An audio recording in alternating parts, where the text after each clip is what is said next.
The topic that God prepared for us through your pastor is about the part two of the topic of worship. So, hope and pray you're able to watch. To those of you who were not able to come last Sunday, because it will be more wonderful if you watch the first part, because this is the additional.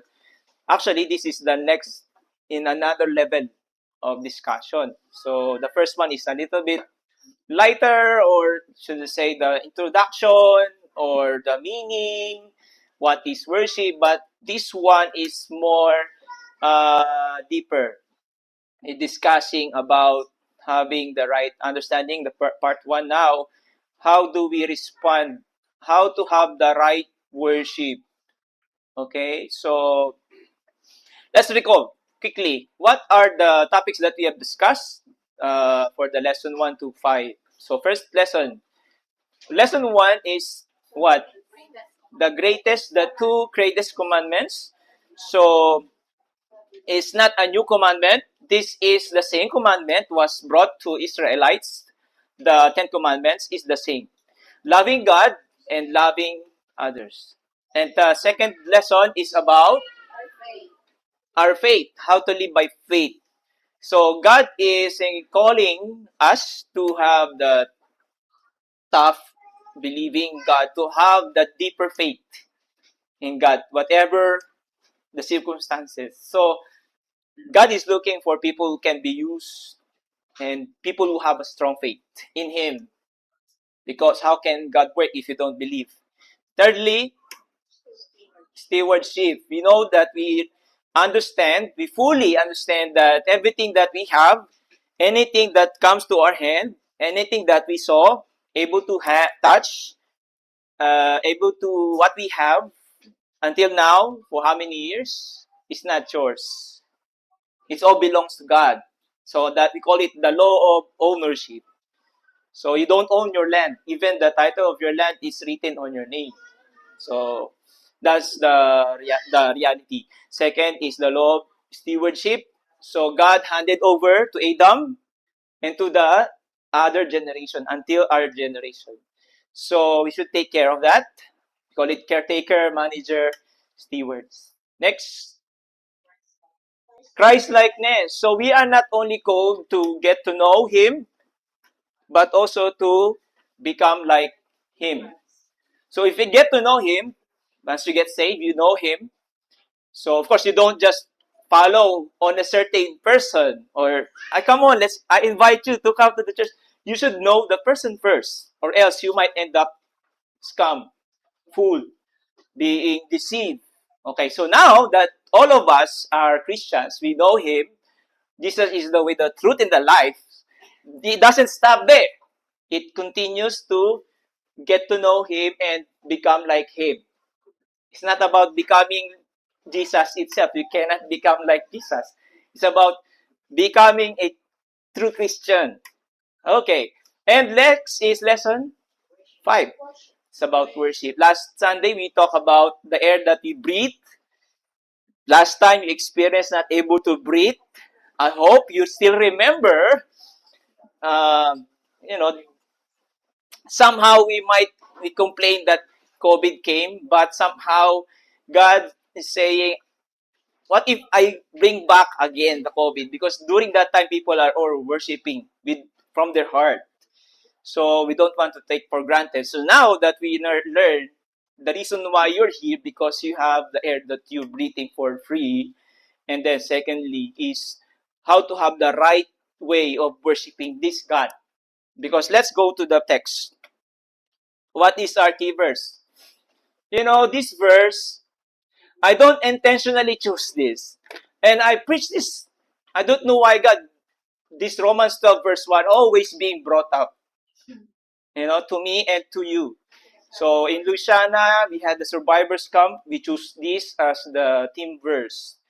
And also in our church there. And here, I preach many times.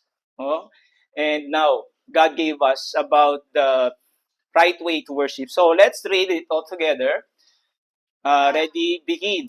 I appeal to you, therefore, brothers, by the mercies of God, to present your bodies as a living sacrifice, holy and acceptable to God, which is your spiritual worship. So the title of our message is True Worship. True Worship. So there's a thing that is fake worship or not true or pretending worship.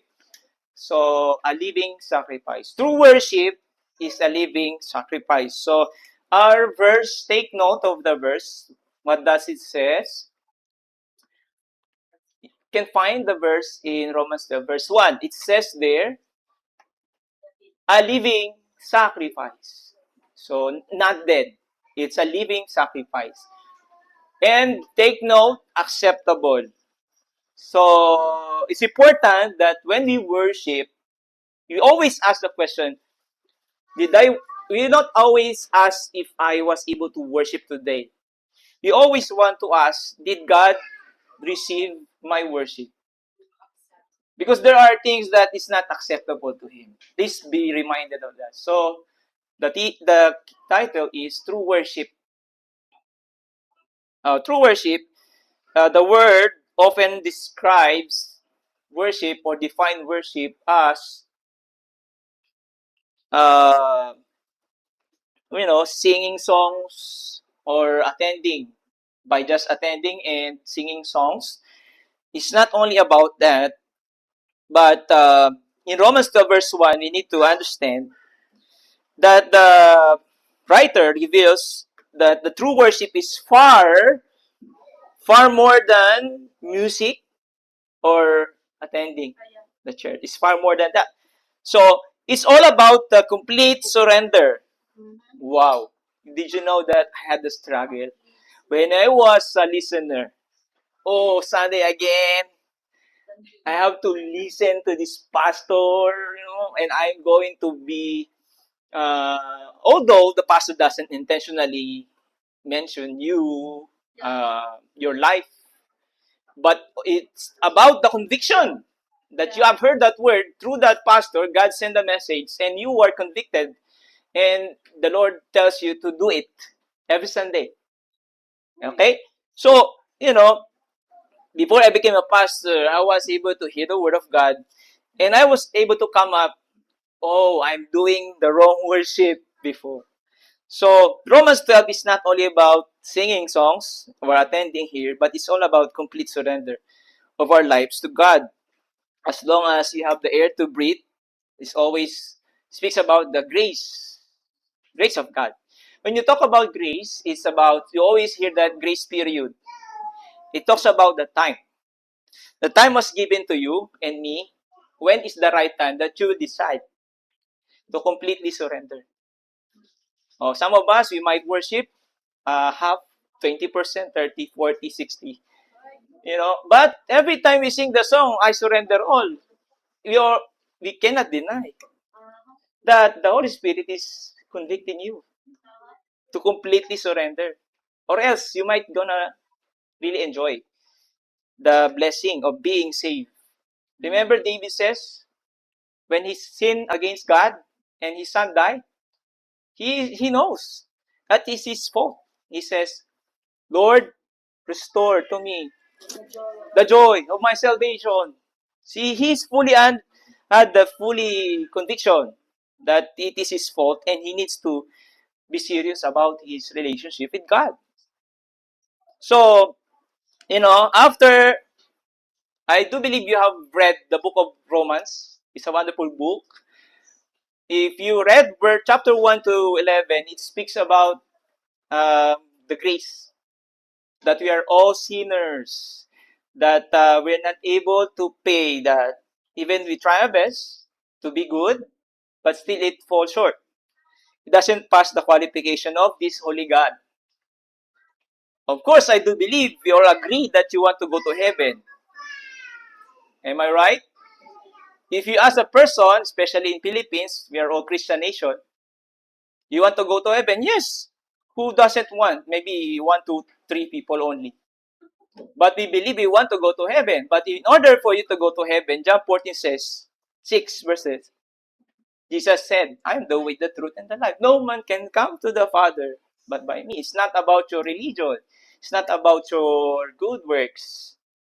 So, before we proceed again, the topic of worship, part 2, you need to understand, you need to be saved first. If you don't accept Jesus Christ as your Lord and Savior, it will be difficult for you to understand the language of heaven. You know, we are talking in an English language, this universal language. But when I speak in Bisaya, some of you cannot understand. So in order for you to understand, I need to speak in the language that we all understand. So you need to be saved. If you're not yet sure when you die, you're going to heaven, please do it now. Approach me or other people here. Don't pretend that you're sure going to heaven. You know, in our place, just like last week, our neighbor next to us, 2 doors away, already died at the age of 93. And we are saying, oh, our neighbor suddenly died. She's still strong. Yesterday. So, life is uncertain. So, worship, explaining the saving grace in Romans chapter 1 and to 11. Now, the writer, Paul, in Romans, urging us to respond after we fully understand the grace of God is so rich and His love is unconditional. If you're able to fully understand that, now we are expecting or to respond with a wholehearted worship. Wholehearted worship. When you talk about heart, we're talking about serious matters. We're talking about sincere matters.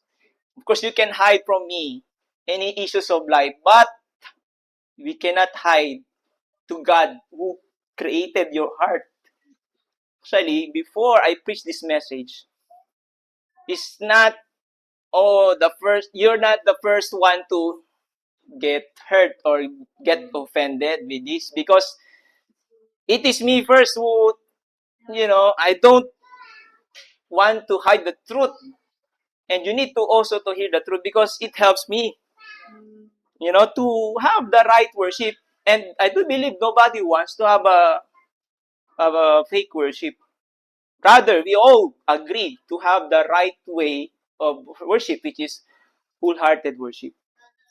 So that's why I ask you to please listen carefully so that next Sunday you will have another approach of how to worship. It's not only about singing songs or attending here, but it's all about fully surrendering this life.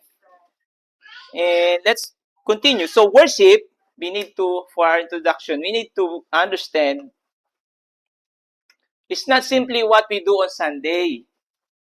It is who we are every day before God. So Monday to Saturday, you already focus on, I should present myself on Sunday to the Lord, or else the Lord will not accept the worship. Okay? So,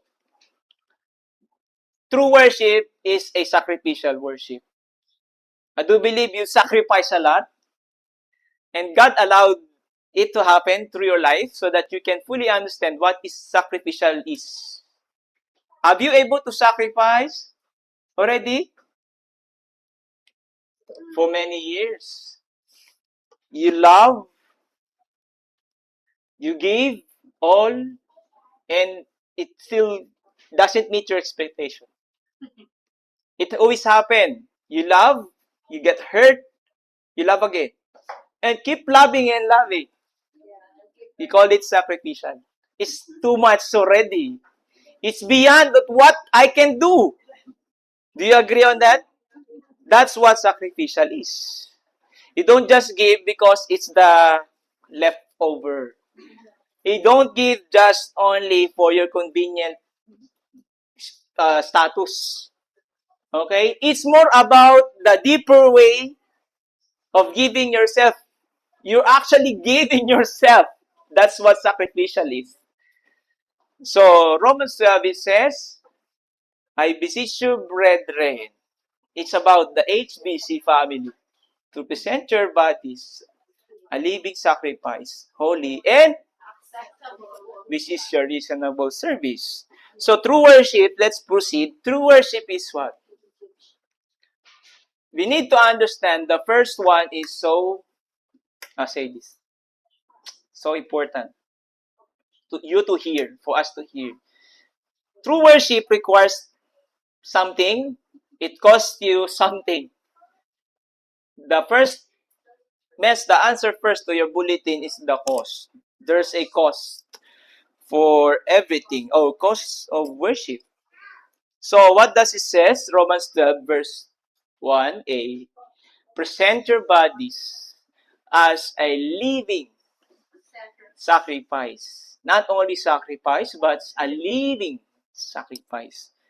So, of course, we know what is the image of alive and living. It moves. It's not stuck. Okay? And it should, it's keep on, it's active.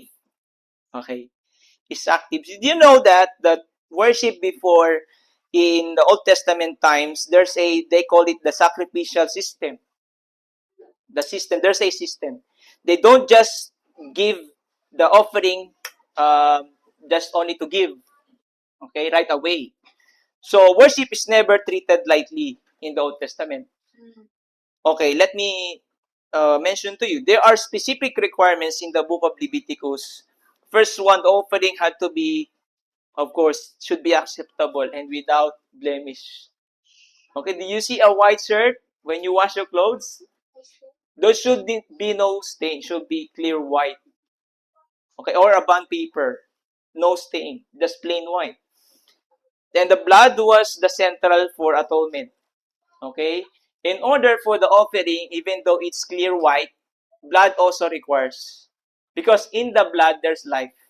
Okay? So in Hebrews 9:22 it says, "For without shedding of blood, there's no remission of sins." That's why later on it shows that what offering is sacrificial means is. And thirdly, the sacrifice had to be offered according to God's appointed order. So orderly. And lastly, it is to be handed over and is to be executed by the high priest. So nobody, it should be from the tribe of Levites. Not everyone can go inside to the Holy of Holies to offer a sacrifice. So, but the problem, the animal sacrifice was just temporary. Okay? And could not ultimately remove sins. So what's the purpose of that, Pastor? Old Testament times, please always remember, Old Testament books is our schoolmaster. Old Testament times is teaching us something that points towards Jesus. Okay. So that's the problem. The Old Testament sacrifices is temporary. So that now the solution to our problem, we're talking about the cause and the sacrifice. Christ is the fulfillment of the perfect sacrificial offering for the sins of the whole world. It's plural, not only sins. So whether your past, present, and future, He did it for us. So that's the solution to the problem from the past. Christ's life is enough sacrifice for us to live. So it is finished. You don't have to die the same what, every Holy Week, there are people who also try to be crucified in order to, which is, they have the good intention. But the Lord says, stop it. It's finished. I already did what we cannot do. We cannot really do. Okay? Imagine you hang on the cross and if you're able to rise from the dead, and nobody can do that. So Jesus Christ did what we cannot do. Okay? So remember, our sacrifices are responses to the what finished sacrifice. Okay? So that's what we have read in Romans 12 verse 1. Present your bodies a living sacrifice. So Christ had paid the penalty of our sins. And it cost His life. It cost His life for us. Who are we? From the sins that I had done, the sins that intentionally did to hurt him, and he is the one who still gave me that forgiveness. So it cost his life. We are all part of God's death on the cross of Calvary. So that's the cost of worship. So why do we discuss this? We need to realize the cost why we are here, because God loves you. Okay? It motivates us to continue to have the right worship, because when we count all the blessings that we have received from God, it's immeasurable. Did you try to count how many good things that we have done and how many good things that God had done? Actually, we don't want to count that how many good things that we have done to Him. Usually, because of our sinful nature, it's about how many, it's not about, you should count it, how many good things that God had done and how many things that I had done wrong. Because you always not able to do the good things. Only God is able to do the good things. So we cannot really claim that there's a good thing inside of us, because it's still God. Jesus Christ is in you, who is still working in you. Okay. So that's the cost of worship. True worship always costs something. Okay? I don't know if it's in your bulletin. But here we go. A living sacrifice, it means, first, surrendering our will to God's will. Remember when Jesus Christ, before He was crucified, He cried before the Lord, Lord, I hope this will not happen to me, but may your will be done, not my will. He, as the Son, you need to look onto the picture that the Father and the Son is talking. So the Son is talking to the Father, oh Father, it's hurt this feeling. I miss my fellowship with you. Before we are always have a bonding together, but I am far away from you.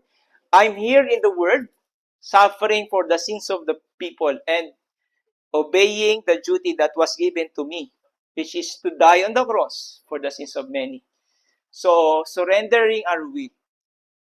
Please always tell to yourself, whenever you go to church every Sunday, it's not my will, but thy will be done. Okay? You can always see some negative things inside the church because people are all sinners here. You might be discouraged with your pastor. You might be disappointed with your fellow believers. It always happen. It might always happen. But always tell to yourself, right worship, true worship is always about His will and not your will anymore. Because you're the one who first declared, Lord, may you be God of my life. I accept you as my Lord and Savior. So, if He is God, therefore, treat Him as God in your life. Okay? And an offering is about offering our time, talents, possessions, and even other things to Him. So, that's the cost of worshiping Him.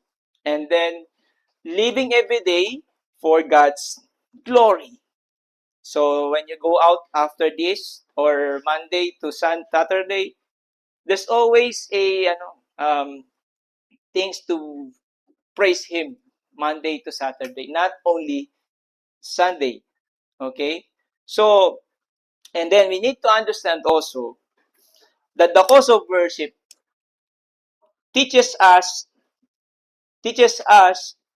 that true worship remains faithful through suffering, persecution, and sacrifice. Okay? Again, I repeat, true worship, the cause of worship always teach us, okay, to remain faithful through suffering and persecutions. Okay? So remember Job. Job is a faithful servant of God. Okay? But he is not exempted. So any calamities, all the troubles, problems came to this guy. He's so rich, then he became poor, everything was lost. Even the family was lost. Okay, all the things, even the livestock, anything, possession was lost. But the Bible says, Job says to his wife, because the wife also says, oh, you already reject and, recant your faith. Okay, or reject this God and now deny him. And then Job says to his wife, are we going to worship only through the good times, not on the bad times? The Bible says, in everything, give thanks. Whether it's sad or not good. Because it do shows that you still believe and hope that God has something for you, which is true. And if you go back, if you look on the book of Job, on the last chapter, what happened? The Lord multiply everything. Although the loved ones die, but they can see each other again. Yes. You see, sometimes we make a judgment conclusion on our present situation. Sometimes we are really like that as a children. We don't understand what is our Father's plan. But later on, as the time goes by, you will realize, oh, that's the reason why my father is always reminding me, don't come home late, 10 in the evening, or else the barangay officers will gonna hunt you and you will be put into jail. Oh, that's why now I know it's really dangerous to go out 10 p.m. at night. So we might not understand now, but it is for our own sake. Sometimes the good things that the Father wants for us, we don't want to do. For example, eating vegetable is good for our kids. But sometimes they don't want to eat vegetable. But it is good for them. Okay? Sleeping is good for them, but they don't want to sleep. They want to play. They want junk food. It's nice. It's yummy. Eating sweets is yummy. It's good for them. It's good. It's good for the taste, but it's not good for them. So we don't know. Later, they will realize, oh, so that my teeth will not broke. My teeth I will have a good smile. So, Job says, na living sacrifice is a surrendering life. And we offer. Sometimes it will be hurting to us. And as everyday worship to God. So, sacrificial worship begins where comfort ends. Where is that our quote here? There's no great things in comfort zone. That's the true worship, going out on your comfort zone. That's why we have to go out and tell to the whole world or tell to the Yamate's place that Jesus Christ uh, prepared a good news. It's a good news that you have to hear. So the cause of worship, that's the cause of worship. Luke 9:23. What does it says? If anyone will come after me, let him deny himself and take up his cross daily and follow me. When you say take up his cross daily, you are undergoing the process of training or testing so that you will become a tough person. You will become a tough believer. Now, you undergo a lot of struggles you can teach now. You can share what you have experienced and you're able to overcome. And you tell to the person who doesn't believe that there's a God, might believe because of the life that God helped you to go through with that. So you don't just want to choose to shut your mouth and tell the people, yeah, that's true, there's no God. So the cause of worship, there's a sacrifice. You might be rejected, you might know that you might be rejected, but it's not all about you. It's about Jesus Christ telling his story to the other people so that the other people will also believe the same belief and the same enjoyment that you have now as a believer. Okay? So, let him deny himself. So, not my will, but your will be done. So the cross of Christ, it symbolizes the sacrificial worship of Christ. He did not think of his comfort, rather of others to be saved. And we don't have to be crucified anymore. Please take note, you don't have to do that. You don't have to punish yourself. It's already finished. You only have to obey. Whenever the Holy Spirit convicts you to do it. Because the Holy Spirit is your great teacher.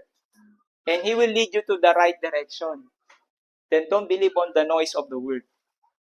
Okay, so life is an offering. Should be fully surrendered life to God. Okay? So the question, what does it cost us to be saved? It's about the life of Christ. But what is the significance of Christ's death on the cross for us? What is the significance? What's the value of that? The value of that, if you will respond, if you will obey, my life as an offering. When you give yourself not half-hearted. You don't want to, if there's an offering box there, you don't want to just put the other one and the other one is on the other side. Jesus Christ died on the cross not with a half body. He died all of his flesh, being like an animal, being slaughtered. Okay? So, same thing. At the least that we can, we should find ways, the best that we can, because God gave everything. The breath and other things that gave us. That the Lord doesn't leave us without a tool. He gave us all the tools that we need in order to fight the difficulty of this life. Being a believer, it's not easy. We are on a battlefield every day. When you go out to the world, you're fighting the enemy that cannot be seen. First, yourself. You have so many difficulties, issues of life that you need to fight. Okay? So that's cost. You need to deny. You need to go out on your comfort zone. Well, most of us, being a domestic helper, I know the difficulty of being a domestic helper. Right? You're working here for the reason of, first, some of you, to survive. What's the cost to being far away from them and not able to hug them before you can hug them? But there's a sacrifices. So it's not easy. But we have to continue this life and to make a decision and to fly abroad to work.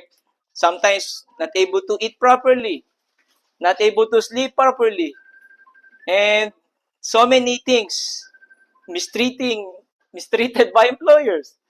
So it's not easy. Every day you have to deal with that. But that's not only should be the reason. I hope and pray that also the main reason why we are here is because God called you for a specific purpose. Not only to work here just to earn. It costs us. What costs us? Even though you don't have enough sleep, you still come to the church. Even though you're still sick, you still pray to the Lord, please help, give me the strength, able to worship you. So true worship is sacrificial worship.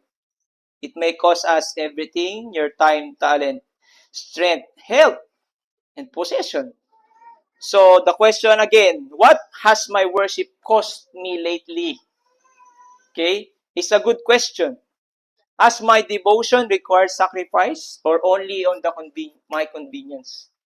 Okay, so the next, secondly, I need to emphasize the first one because that's one of the challenging part.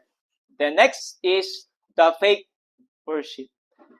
The Bible says holy and acceptable to God. So we're talking about the fake one. God is going to test what is genuine and what is not. You need to be reminded of that. So, a person can outwardly religious while the heart is actually far. Okay? How? The lips are worshiping, but the heart is not. That's fake. Well, it happens to us sometimes, but it's not yet too late when the Lord speaks to us. A person can sing the right song, can say amen, and raise and kneel down. Still have the heart that is not surrendered. So, can ask myself, is my heart near to God? It's important. When you come to the church, it's because you're coming closer to God. Okay? It's not becoming more far, or else you're deceiving yourself. It's a waste of time coming here. You don't want to waste your time coming here, and you don't let yourself learning something new in order to get to know and to grow. So a person, maybe a fake worship is like this. We cannot say, I will worship you, but I will not obey you. As a parents, it's a bad message from our kids. They only want to say, oh, daddy, you're so handsome. Mommy, you're so beautiful. But they don't want to obey. Clean your toys. Fix your toys because we have the rule. If you play, you should clean. Yes. But they don't clean. You see, you cannot say, Lord, I will worship you, but you will not obey. Part of my heart, you don't touch. This is mine. Don't open, don't get crushed. Okay. But time will come, we fully understand, oh, what my father is saying is really true. And I should make a decision that time. Regret is always on the last.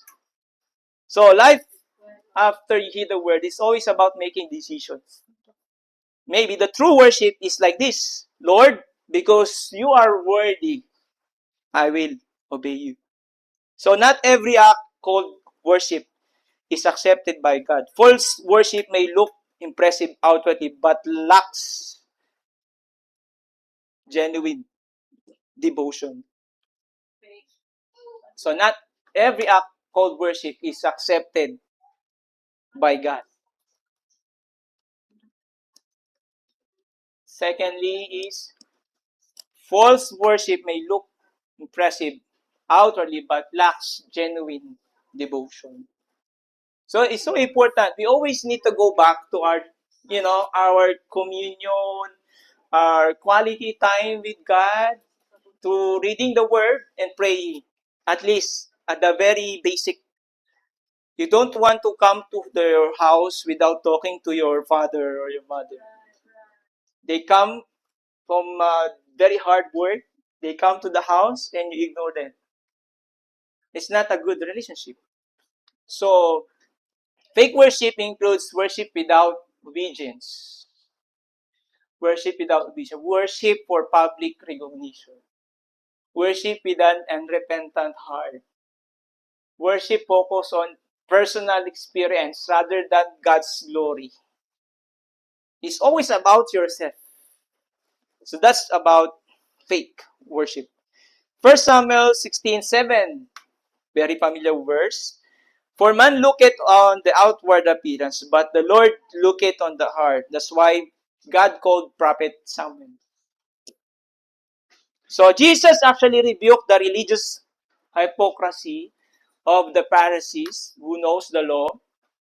He says, Matthew 15 verse 8, these people honors me with their lips, but their heart is far from me. We cannot escape from God's judgment. So God examines the heart before He receives the offering. A gift, sometimes we wrap it in a beautiful wrap, very elegant, very thematic, okay? But what's inside? Okay? We can cover it nicely, but inside is not good. Or there's nothing inside of it. Okay? It has no value. Likewise, outward worship without surrendered heart is empty before God. Okay? Remember Abel and Cain. Abel and Cain offered to God, but the Lord accepted the offering of Abel. But the offering of Cain, which is good, vegetables and fruits, but it doesn't come from his heart. The Lord see that there's a rebellious heart. Okay? Actually, God provided an offering for Cain, which should be a animal that has blood. Remember, without shedding of blood, there's no remission. God is not pleased without life. There should always life required. There's no blood in the fruits and vegetables, which is good, but the Lord doesn't accept. Okay? So sometimes we're trying our best to do good things, but the Lord says it's no. Sorry to say. So, brotherly advice, you don't want to fake your worship with the Lord, or else you might ending up not being able to enjoy the life being with Christ, because it will always happen. And the worst thing, it will become normal to you. Okay? That's the bad thing. It become normal. We normalize things like that. So, in order to enjoy this life, wholehearted worship is better. Okay? Instead of a blessing. So, a serious question to our worshipers in our church. Not only did I worship today, but did God receive my worship?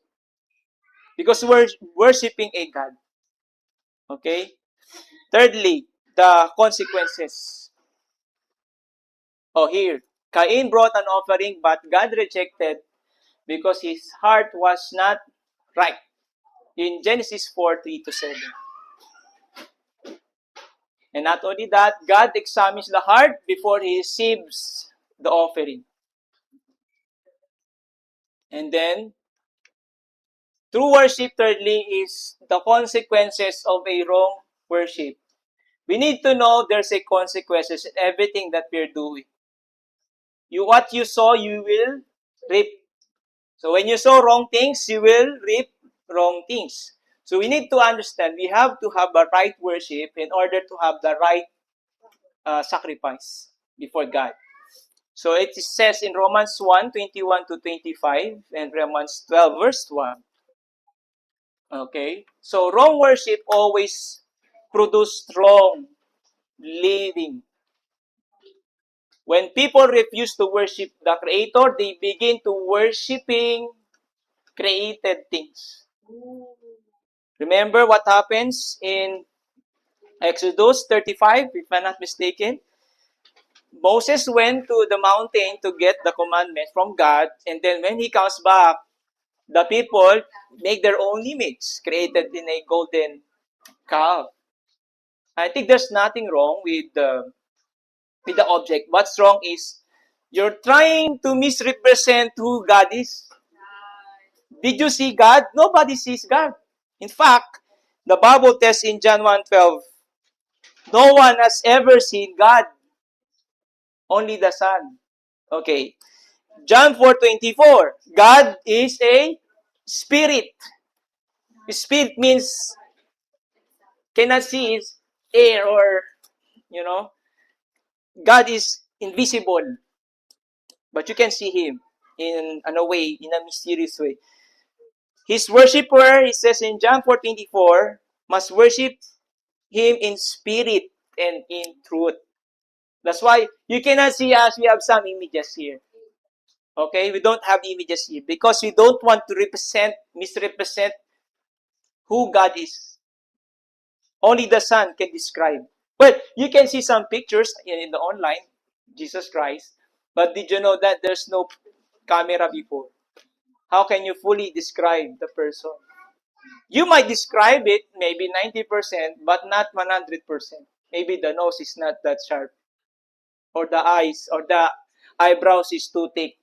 Well, you don't want to commit mistake representing who God is. Okay? There's a wrong worship. That's why we don't encourage to put that. Maybe we can put the cross. It's a better symbol for us to be reminded the grace of God. So, when Israel made the golden calf, they attempted to worship through an image. So, it's a misrepresentation. And secondly, idolatry. Okay, here. I never mentioned this. The consequences includes spiritual blindness, moral corruption, idolatry, separation from fellowship with God, loss of joy, and loss of peace. Okay? So, and then not only misrepresenting who God is, talking about also the idolatry, which is broader than the physical image discussed in Exodus 20:32. So, idolatry is, I don't know if it's here.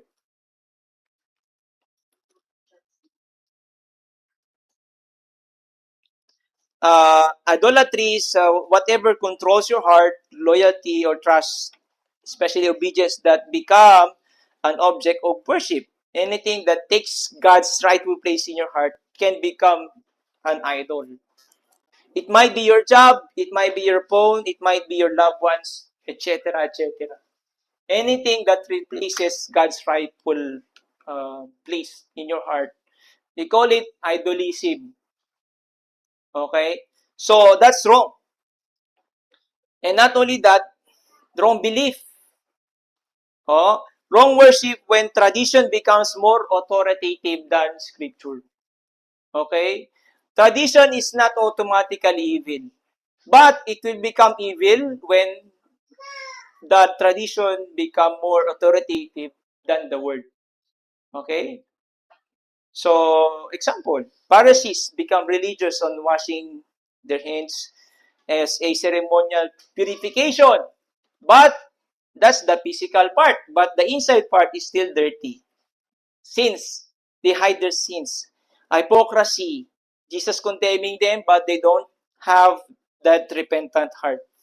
So, what's the consequences? Spiritual blindness, moral corruption, and so on and so forth, as I mentioned earlier.